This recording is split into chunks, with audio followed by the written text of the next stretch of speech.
Hong Kong backing down after days of huge street protests. Hong Kong's chief executive, Carrie Lam, said on Saturday that she would indefinitely suspend a bill that would allow extraditions to mainland China.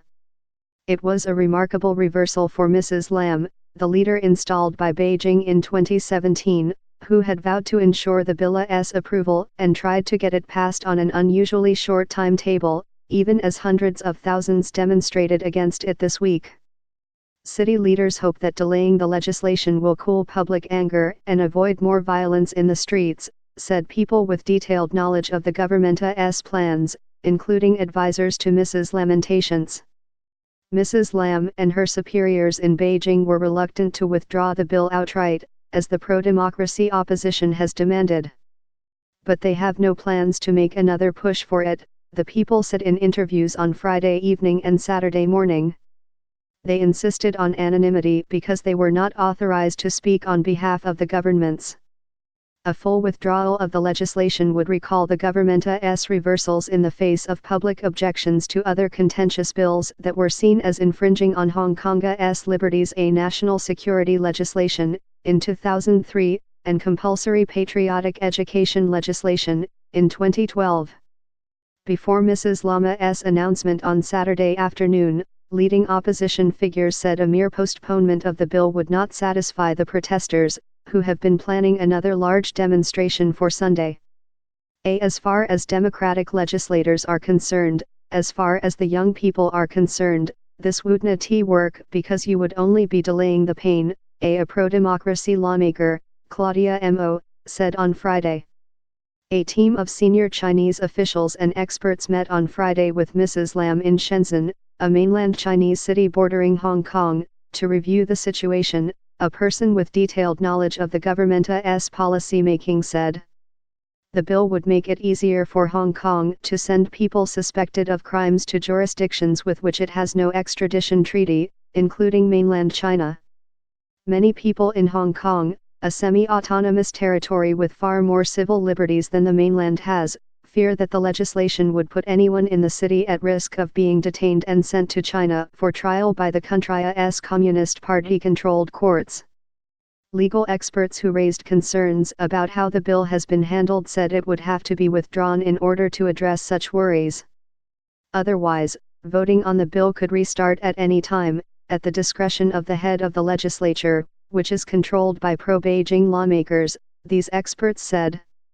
More than 1 million people marched against the bill last Sunday, according to protest leaders, the vast majority of them peacefully. That was followed by street clashes on Wednesday, as the police used tear gas and rubber bullets on demonstrators. See photos from Hong Kong's biggest display of dissent in years. Officials believe that delaying the bill will reduce the risk of a young protester being seriously hurt or even killed in clashes with police, then becoming a martyr in the eyes of the public. Dozens of protesters have already been injured. The Hong Kong government has been dismayed by early signs that mothers of young protesters, who held a candlelight vigil on Friday night, were starting to organize themselves. It is strongly averse to seeing the emergence of a group like the mothers of victims of the Tiananmen Square crackdown in Beijing in 1989, who have been active for decades. City officials hope that delaying the bill will weaken the opposition by draining it of its momentum, without giving the appearance that the government was backing down entirely, according to the people familiar with leader-saw thinking. Opponents of the bill, suspecting just such a motivation on the government's part, said before Mrs. Lam's news conference that it must be completely abandoned. We cannot accept it will just be suspended, Minnie Lee, a lecturer with the Education University of Hong Kong who joined a hunger strike this week, said on Saturday morning. We demand it to be withdrawn. The amendment itself is unreasonable. Suspension just means having a break and will continue later. What we want is for it to be withdrawn. We cannot accept it. Demonstrators have called for Mrs. Lam to resign, but officials in Hong Kong and Beijing have brushed those demands aside, and she was expected to remain in office. Underlying opposition to the extradition bill is a growing fear that the freedoms that people in Hong Kong enjoy under the one country, two systems policy, put in place when the former British colony was returned to China in 1997, are rapidly shrinking. On Friday, a top advisor to Mrs. Lam and a pro-Beijing lawmaker said publicly that the bill should be delayed. Responding to local media reports on Saturday about a possible delay of the bill, Emily Law, a former lawmaker and chairwoman of the CITIA's Democratic Party, said that she doubted the public would be quelled by such a move. People are asking for the bill to be withdrawn.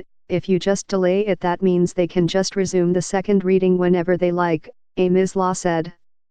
She added that a delay would simply result in another big turnout for the march on Sunday.